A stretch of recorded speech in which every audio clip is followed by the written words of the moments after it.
Lunedì 20 luglio, Santa Margherita, è il 202esimo giorno dall'inizio dell'anno, ne mancano 164 al termine. Il sole sorge alle 5:42 e tramonta alle 20:52. La luna si leva alle 5:05 e tramonta alle 20:58.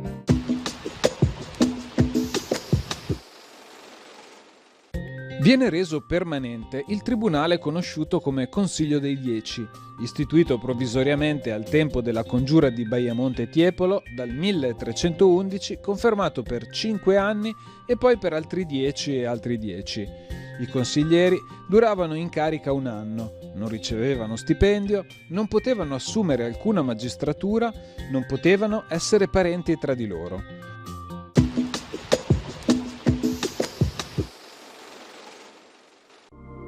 Le previsioni per domani. Cielo in pianura da sereno a poco nuvoloso, salvo locali addensamenti dal pomeriggio sulla fascia pedemontana. Sulle zone montane da poco a parzialmente nuvoloso, con addensamenti che dal pomeriggio saranno più significativi, in particolare sulle Dolomiti, e potranno associarsi ad alcuni rovesci temporaleschi. Le temperature subiranno un aumento al più contenuto.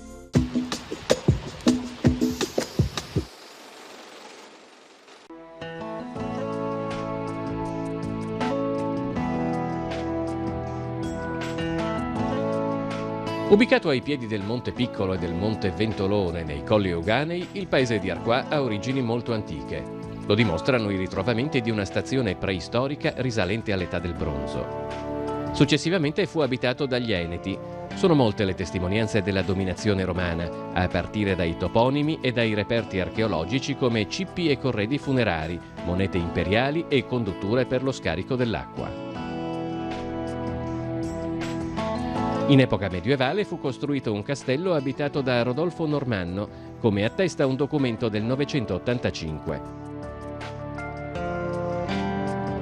Proprio sull'altura fortificata, per questo detta Monte Castello, si sviluppò l'originario villaggio che si articolava in 2 nuclei distinti su vari livelli e raccolti attorno alle chiese di Santa Maria e della Trinità, ancora ravvisabili nei 2 borghi di sopra e di sotto. Nel borgo medievale si trovano gli edifici di culto, uno votato a Santa Maria e ricordato con l'importante titolo di Pieve nel 1026, l'altro della Santissima Trinità e attestato al 1181. Nel 1322, durante la guerra tra Carraresi e Scaligeri, il castello venne incendiato e distrutto. La notorietà e la moda petrarchesca spinsero alcune famiglie aristocratiche padovane e veneziane, come i Contarini, i Pisani, i Capodivacca e gli Zabarella, a costruire delle sontuose residenze. Dopo il Cinquecento, la crescita edilizia del paese rallentò parecchio, preservandone in tal modo il caratteristico aspetto.